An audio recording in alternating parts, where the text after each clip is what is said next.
사도행전 19장 20절에 보면 이런 말씀이 나옵니다. 이와 같이 주의 말씀이 힘이 있어 흥왕하여 세력을 얻으니라. 이게 무슨 말씀인가 하면 사도 바울이 에베소에서 사역을 시작하고 3년이 지나게 되었을 때에 이루어진 일입니다.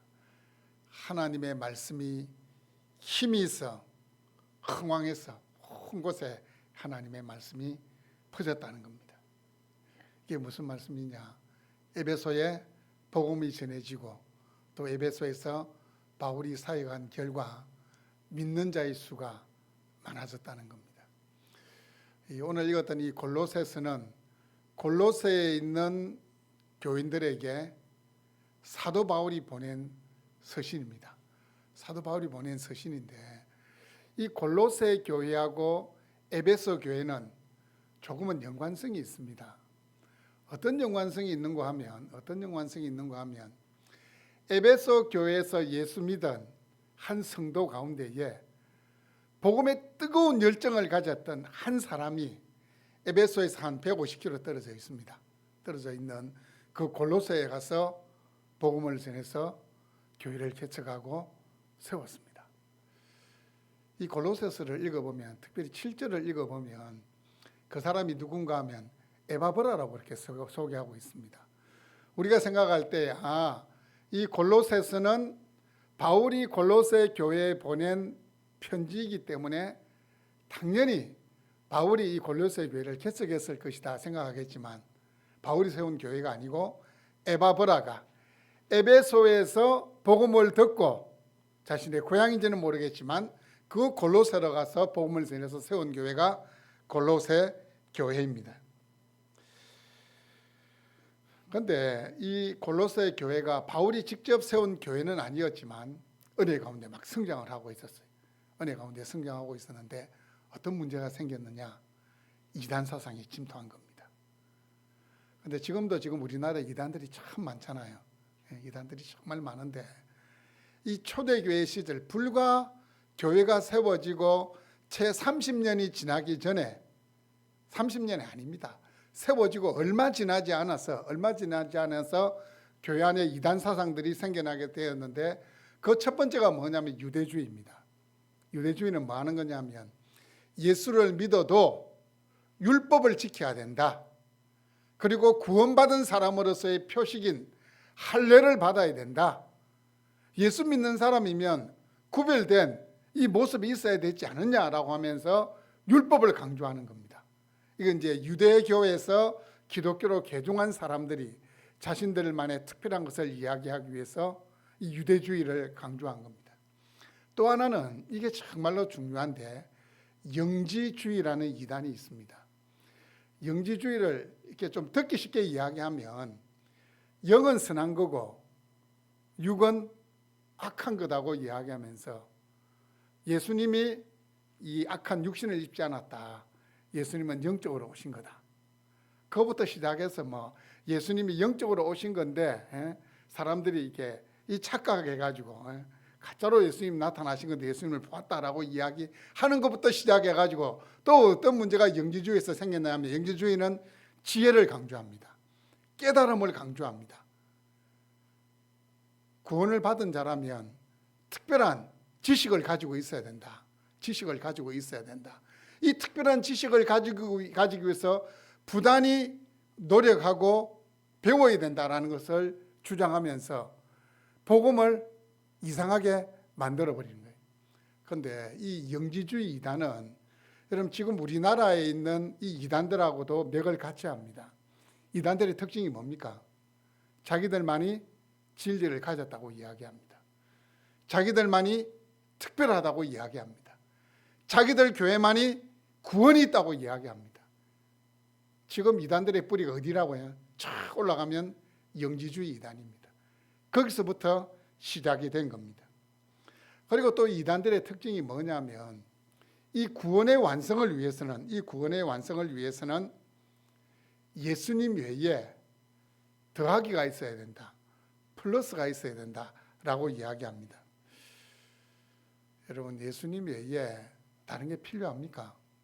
여러분의 구원을 위해서, 여러분의 영적인 성장을 위해서 예수님 왜 필요합니까?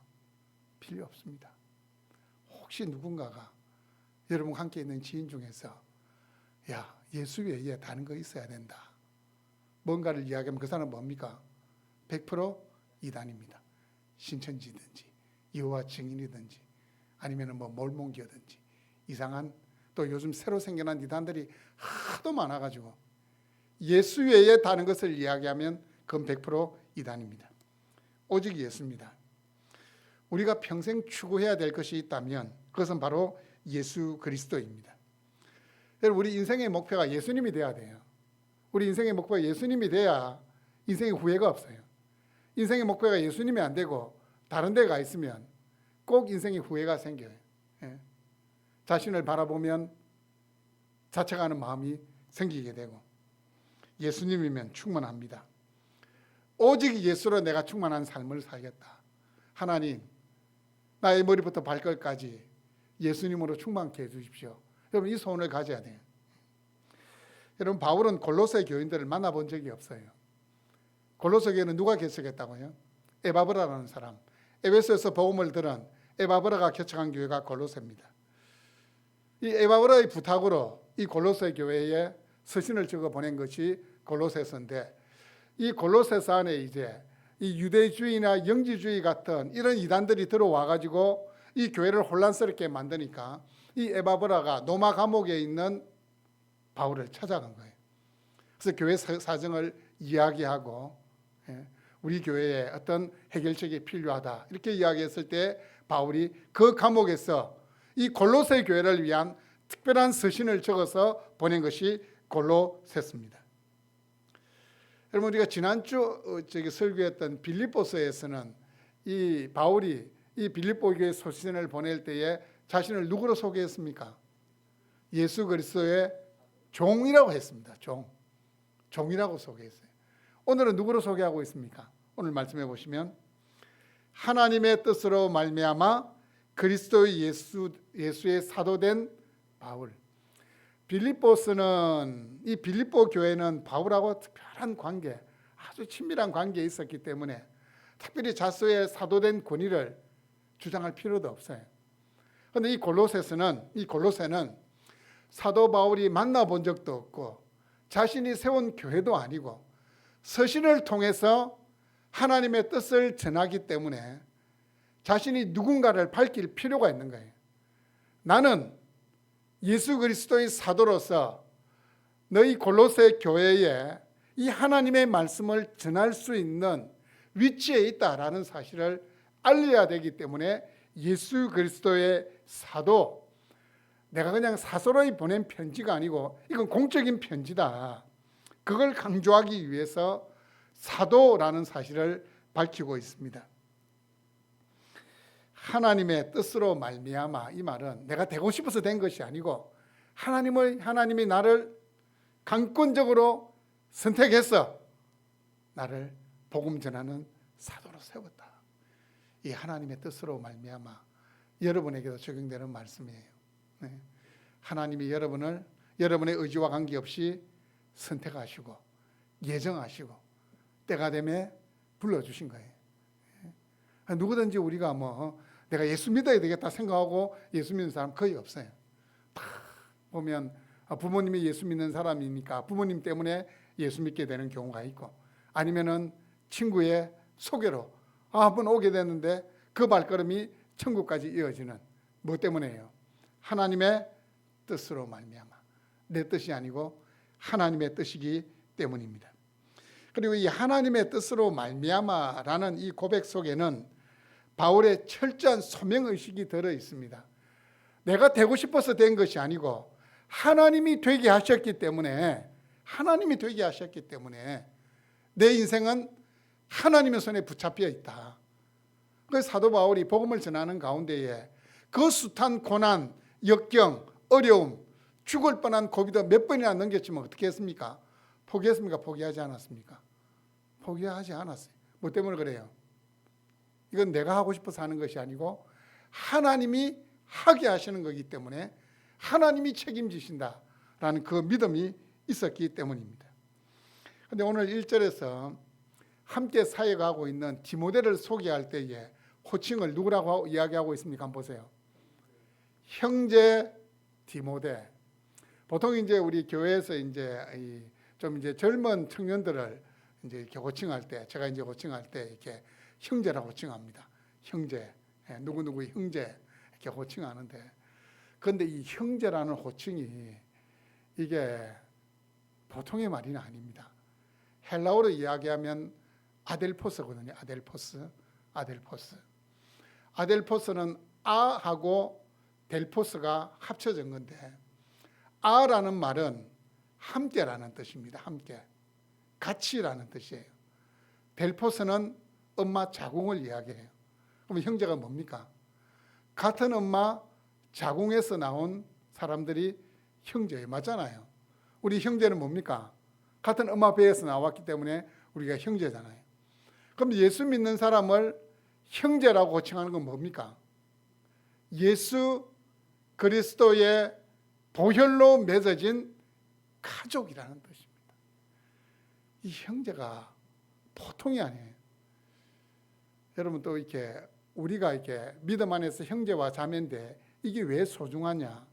여러분, 죄송하지만 여러분 형제 자매 가운데 끝까지 예수 안 믿고 돌아가시게 되잖아요.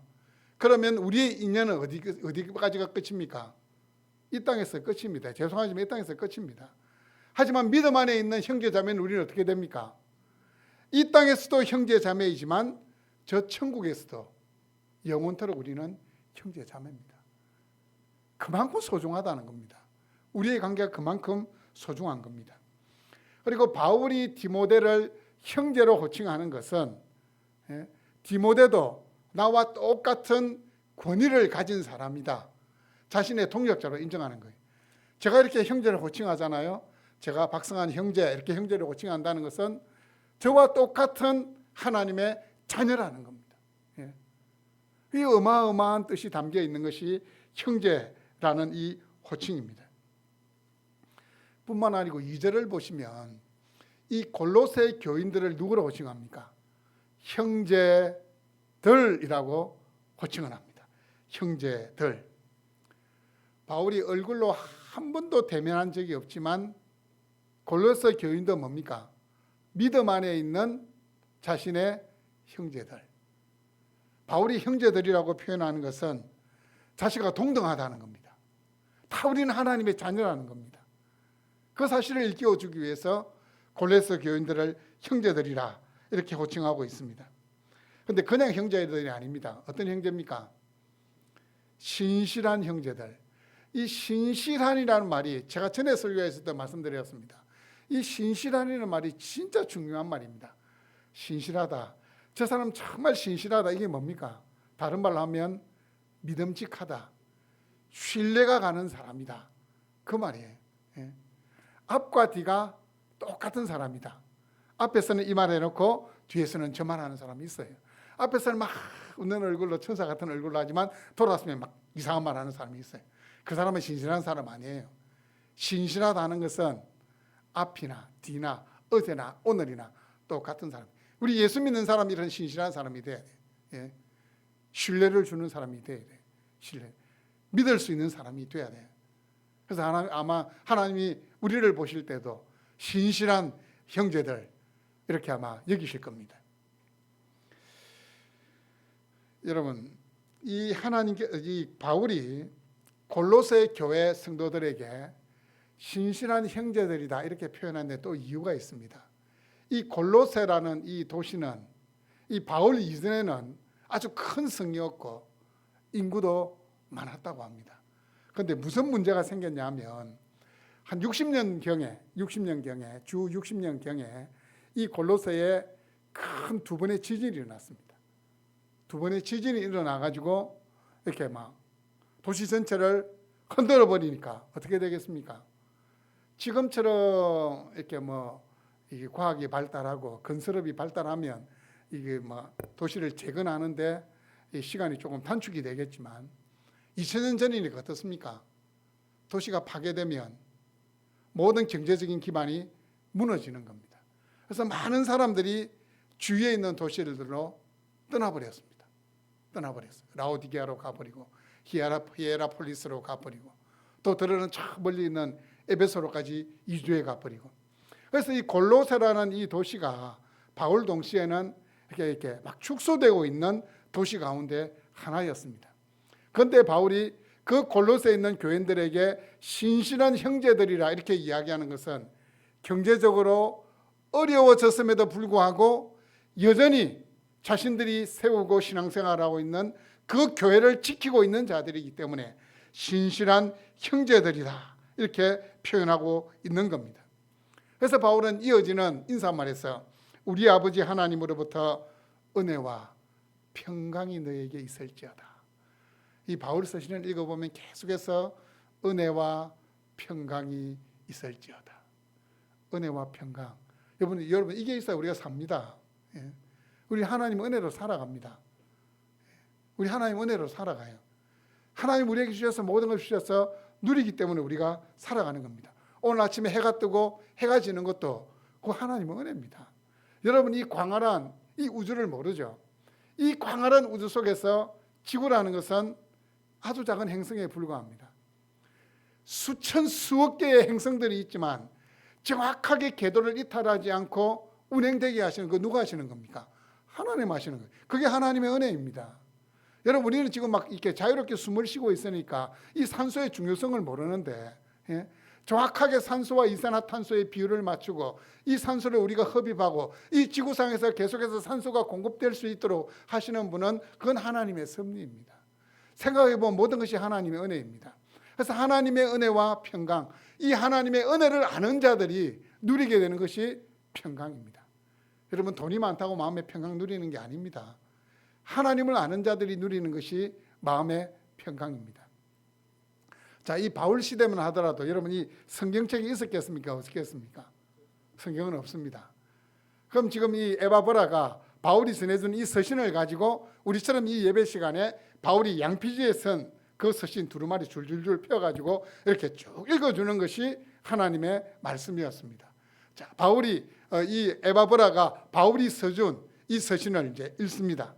그리고는 2절에 가니까 우리 하나님 아버지로부터 은혜와 평강이 너희에게 있을지어다. 이렇게 하면 이 골로새 교인들이 어떻게 받아들이겠습니까? 에이가 뭐 상투적인 인사네. 평안하시죠? 기도하겠습니다. 이렇게 들리는 상투적인 인사로 바뀌었습니까? 아니요. 은혜와 평강이 너에게 있을지어다 하면 여러분처럼 가만히 있는 게 아니고 아멘 했을 겁니다. 아멘 했을 겁니다. 우리 아버지 하나님으로부터 은혜와 평강이 너희에게 있을지어다. 이 골로새 교인들에게는 특별한 인사말로 다가오는 겁니다. 그 인사말 속에 지나갔던 자신들이 겪었던 그 모든 어려움, 그럼에도 불구하고 신앙 안에 있는 그것이 하나님의 은혜다. 경제적으로 우리가 좀 어렵게 살고 있지만 우리는 하나님의 평강을 누리고 있는 자다. 그 사실 때문에 아멘으로 응답했을 겁니다. 여러분 3절에 보시면 중요한 영적인 진리를 하나 말씀하고 있습니다. 바울은 골로새 교회의 문제에 대한 그 문제를 언급하기 전에 이 골로새 교회에 베풀어 주신 하나님의 은혜에 대해서 먼저 감사하게 되는데 언제 감사한다고 이야기하고 있습니까? 너희를 위하여 기도할 때마다. 진짜 중요한 영적인 진리입니다. 우리 마음에 언제가 감사가 생기게 된다고요? 기도할 때 생기는 거예요. 기도할 때. 하나님을 대면하여 하나님과 교제를 나눌 때에 이것도 감사하고 저것도 감사하고 감사의 마음이 생기는 겁니다. 기도하면 자연스럽게 감사가 생겨나는 겁니다.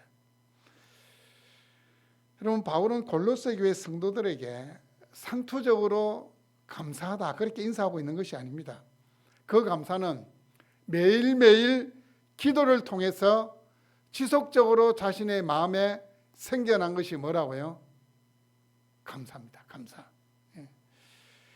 우리 주 예수 그리스도라는 이 호칭을 통해서 자신의 관심은 예수 그리스도께 있고 우리가 기도하게 되면 누구에게 집중합니까? 예수님께 집중하잖아요. 예. 그래서 여러분 마음에 내가 좀 감사가 사라진 것 같다. 내 형편을 바라보면서 나는 왜 이러지? 그런 뭐 자괴감이 생기고, 아니면 마음에 불평이 생긴다. 마음에 계속해서 뭔가 모르게 막 이렇게 막 불만이 막 올라오는 것 같다. 이 사람도 싫고 저 사람도 싫고 막 그런 마음이 생긴다. 그럼 뭘 점검해야 됩니까? 여러분이 기도 생활을 점검해야 돼요. 아, 내가 하나님과 1대1로 교제하는 시간에 문제가 있구나. 왜요? 감사는 기도할 때 생겨나는 겁니다. 하나님과 나가 대면해서 딱 만나게 되면, 그 하나님 앞에 서게 되면 감사가 내 마음에서 생겨나기 때문입니다. 여러분, 바울이 골로새 교회에 감사하다 이렇게 말한 것은 자신이 뭔가 도움을 받았기 때문에 감사하다고 이야기하는 거 아니에요. 우리는 누군가로부터 도움을 받으면 어떻게 합니까? 감사합니다 이렇게 이야기. 누군가 나에게 도움을 줘야 감사한 거예요. 근데 바울은 지금 어떻게 감사하고 있습니까? 그냥 골로새 교회가 믿음을 잘 지키고 있는 것, 그 자체가 감사한 거예요. 제가 여러분을 바라볼 때에 뭐가 감사하겠어요? 주일날 예배의 자리에 와서 함께 예배드리는 것, 험악한 세상 속에서도 여전히 믿음을 지키고 살아가고 있는 이것이 감사한 거예요. 그들의 순전한 신앙의 모습 때문에 감사하고 있습니다. 4절에서 5절 말씀을 읽어보시면 정확하게 감사의 이유를 밝히고 있습니다. 제가 한번 읽어보겠습니다. 이는 그리스도 예수 안에 너희의 믿음과 모든 성도에 대한 사랑을 들었으며 너희를 위하여 하늘에 쌓아둔 소망으로 말미암음이니 곧 너희가 전에 복음의 진리의 말씀을 들은 것이라. 자, 골로새 교회의 어떤 모습 때문에 사도 바울이 감사한다고 했습니까? 믿음, 사랑, 소망. 그런데 고린도전서 13장 13절 말씀해 보시면 이 순서가 조금 다릅니다. 어떻게 되어 있습니까? 믿음, 소망, 사랑. 그런데 이 골로새서 이 말씀에서는 믿음, 사랑이 두 번째 오고 소망이 뒤로 갑니다. 왜 그러냐? 믿음이라는 것은 어떻게 보면 과거의 일입니다. 제일 먼저 순서가 앞에 예수 그리스도께서 십자가에서 돌아가신 그걸 믿는 믿음. 우리가 믿음을 가졌기 때문에 우리 안에 뭐가 생깁니까? 예수님에 대한 사랑도 생기고 함께 신앙생활하고 있는 성도의 사랑도 생기는 거예요. 하나님의 사랑을 먼저 알아야, 그 믿음이 생겨야 사람을 사랑하는 그 사랑이 생겨요. 그래서 믿음은 과거의 일이었기 때문에, 믿음이 시간적으로 좀 앞서기 때문에 믿음, 사랑이라는 것은 현재적인 일이에요. 그래서 사랑, 소망이라는 건 뭡니까? 소망이라는 것은 미래와 관련되기 때문에 고린도전서 13장 13절과는 다르게 사랑과 소망이 순서를 바꾸고 있는 겁니다. 자, 제가 말씀드렸습니다. 골로새 교회는 주 60년경에 지진이 2번 일어나가지고 어떻게 해요? 도시가 많이 황폐해졌고 경제적으로 어려움이 있는 상황이라 그랬습니다. 그럼에도 불구하고 골로새 교인들이 어떻게 해요? 그 교회를 지키고 신앙을 지키고 있는 모습은 그 안에 뭐가 있기 때문입니까? 하나님을 향한 믿음이 있기 때문이고, 뿐만 아니고 하나님을 향한 사랑이 있기 때문이고, 최종적으로는 소망이 있기 때문에, 이 세상이 아니라 저 천국에 대한 소망을 가지고 있었기 때문입니다. 여러분, 이 그리스도 안에 있는 믿음이라는 것은 단순히 지적인 동의가 아닙니다. 아, 예수님께서 십자가에 나를 위해서 돌아가셨다고? 그래, 내가 알지. 그 정도 아는 것이 믿음이 아니라는 겁니다. 그리스도 예수 안에 있는 믿음은 예수님을 인생의 주인으로 모시고 그분의 인도하심을 따라서 그분 안에서 움직이고 그분 안에서 발전하고 그분 안에서 성장해 가는 것이, 그게 바로 그리스도 예수 안에 있는 믿음입니다. 제일 중요한 건 내 인생의 주인이 누구로 바뀌는 거냐? 예수로 바뀌는 겁니다. 예수님으로 바뀌는 겁니다. 그리고 진짜 믿음이라는 것은 우리를 둘러싸고 있는 이 환경이 어려워질 때에 진짜 믿음의 진가가 드러납니다. 진짜 믿음이 드러납니다. 자, 골로새는 히에라볼리나 라오디게아 같은 부유하고 발달된 도시가 아닙니다. 주님 안에서, 그렇지만 주님 안에서 믿음의 틀을 굳게 세우고 살아가는 이 골로새 교인들의 믿음이 바울의 첫 번째 감사 제목이었어요. 환경과 관계없이 경제적인 어려움에도 불구하고 굳건하게 믿음을 지키고 있는 것, 그것이 첫 번째 감사 제목이었습니다. 바울의 두 번째 감사 제목은 골로새 교인들의 사랑이었습니다. 4절 후반부를 보시면 모든 성도에 대한 사랑을 들었으며, 포인트는 모든 성도입니다. 모든 성도. 근데 이게 이번에 왜 중요한가 하면 사도행전 2장 45절 말씀해 보시면 초대 예루살렘 교회의 아름다운 모습 중 하나가 바로 사랑이었는데, 어떤 사랑이었냐면 또 재산과 소유를 팔아 각 사람의 필요를 따라 나눠주며 라는 말씀이 나오는데, 사도 바울이 골로새 교회의 사랑을 언급한 것은 지진으로 말미암아 형편이 어려워진 그 가운데서 골로새 교회 교인들 가운데 그럼에도 불구하고 조금 형편이 나은 사람들이 어떻게 해요? 자신의 소유를 형편이 어려운 사람들을 위해서 나눠주고 섬긴 그 사랑을 지금 기억하고 있는 겁니다. 그 사랑을 기억하고 있는 거예요. 모든 성도에 대한 사랑이라는 것은 내 마음에 드는 사람, 내가 좀 소중하게 드는 사람만 사랑한 게 아니고 어떻게 해요? 교인 전부가 서로를 사랑하고 섬겼다는 겁니다. 그게 중요합니다. 우리 전부는 뭐라고요? 믿음 안에서 형제들입니다. 우리는 믿음 안에서 자매들입니다. 골로새가 그렇게 됐다는 겁니다. 함께 살아가는 하늘 가족의 모습을 보여주는 그 사랑이 있었기 때문에 사도 바울은 사랑을 이야기하고 있는 겁니다. 골로새 교회는 아름다운 사랑의 나눔이 있었고, 그것은 한 번으로 거친 것이 아니고 지속적으로 계속되었습니다. 이웃에 대한 지속적인 사랑, 믿음의 형제와 자매를 지속적으로 섬기고 사랑할 수 있는 것은 하나님에 대한 사랑의 경험이 없으면 안 됩니다. 그 하나님의 사랑을 깊이 깨달은 자들만이 사랑을 실천할 수 있습니다. 그럼 골로새 교회에 그 사랑이 있다는 것은 그 하나님에 대한 사랑을 깊이 깨달았다는 말이 되기로 합니다. 골로새 교회의 실천적인 사랑으로 인하여 하나님께 감사하고 있는 겁니다. 여러분, 이 골로새 교회에 대한 감사의 제목 중 마지막 하나가 무엇입니까? 그것은 바로 소망입니다. 5절 말씀을 보시면 너희를 위하여 하늘에 쌓아둔 소망으로 말미암음이니. 여러분, 소망이라는 것은 믿음을 가진 사람, 그리스도의 사랑을 나누는 사람들이 품게 되는 것이 소망입니다. 왜냐하면 이 사랑을 나누고 사랑을 받게 되니까 저 천국은 바로 이런 것이구나, 저 천국에 대한 소망을 가지게 되는 겁니다. 우리의 섬김과 나눔을 통해서 천국에 대한 소망이 자연스럽게 생기게 되는 겁니다. 여러분, 이 땅에서의 삶이 조금 공고해져야 저 천국에 대한 소망을 더 간절하게 품게 됩니다.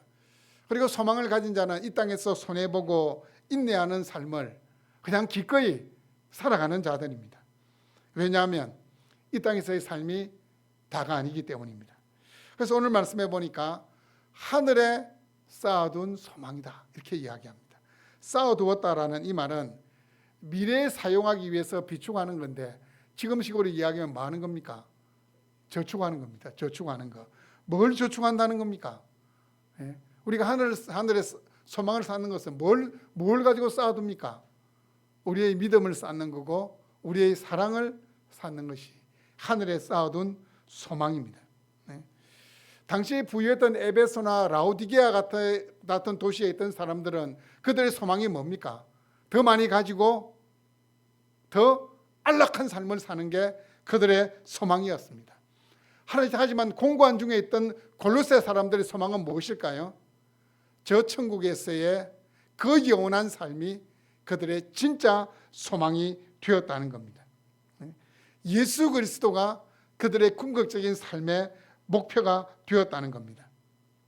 이 땅에서 그 무엇인가를 성취하고 얻고 누리는 것이 그리스도인 우리들의 삶의 목표가 아닙니다. 미래에 이루어질 저 천국에서의 삶을 동경하고 소망하는 것이 우리 그리스도인의 삶입니다.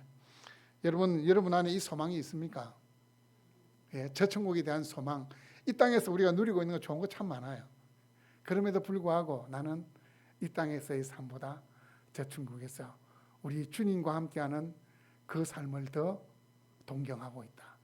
간절히 바라고 있다. 그 소원을 가지고 있어야 됩니다. 여러분, 이 소망을 가진 자는 얼굴에 나타나야 돼요. 어떻게 나타나야 될까요? 얼굴에 뭐로 나타나야 될까요? 얼굴에 기쁨이 있어야 돼요. 기쁨이 있어야 돼요.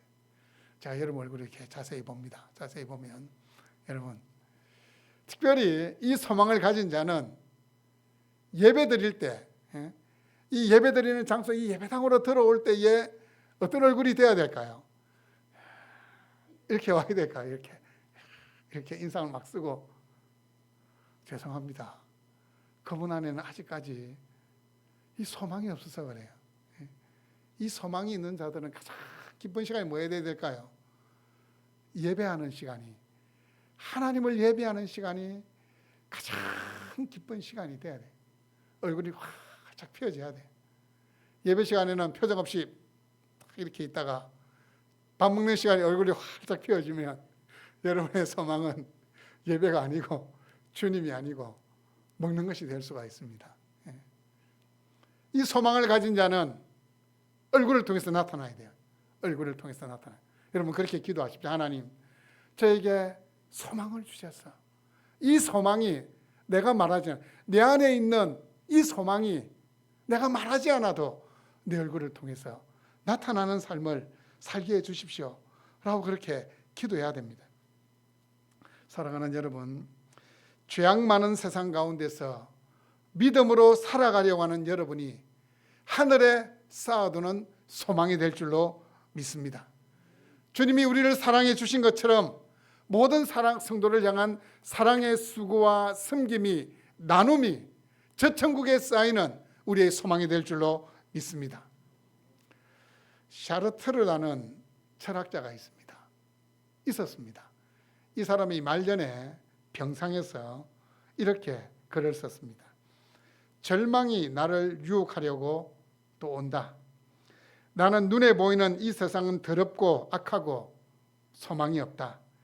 이것이 절망 속에 죽어가는 이 노인의 절규이다. 자신이 그렇게 이야기하는 거예요.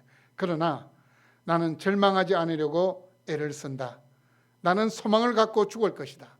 그러나 그 소망에는 근거가 있어야 된다.